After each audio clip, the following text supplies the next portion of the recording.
фильме ребята использовали рисунок о мироустройстве древних чувашей, выполненный художником, журналистом Владимиром Галошиным. Он сегодня у нас в гостях, и мы хотели бы ему предоставить слово. Владимир Петрович, пожалуйста.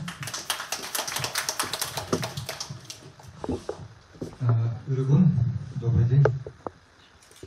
Здорово, что задумали, Тамара Романовна, такой фестиваль провести, и тематику, на мой взгляд, очень правильно выбрали, потому что мы, чуваши, ЮНЕСКО включил нас, хотя в число исчезающих языков, но я думаю, это мы преодолеем. Посмотрите, сколько книг, рассказывающие о чувашской культуре и о жизни чувашей.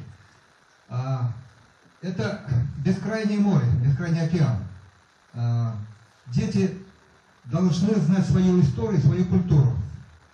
Потому что наши сказки, наши мультфильмы, наши мифы рассказывают о создании мира, о развитии нашего мира. Это наша культура. Если это мы не сами сделаем, никто за нас его не сделает.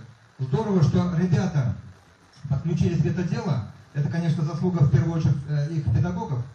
Я надеюсь, что в будущем вот эти ребята, они повзрослев, освоив вот эту эти технологии, сами будут создавать шедевры на уровне мировой кинематографии. В добрый путь.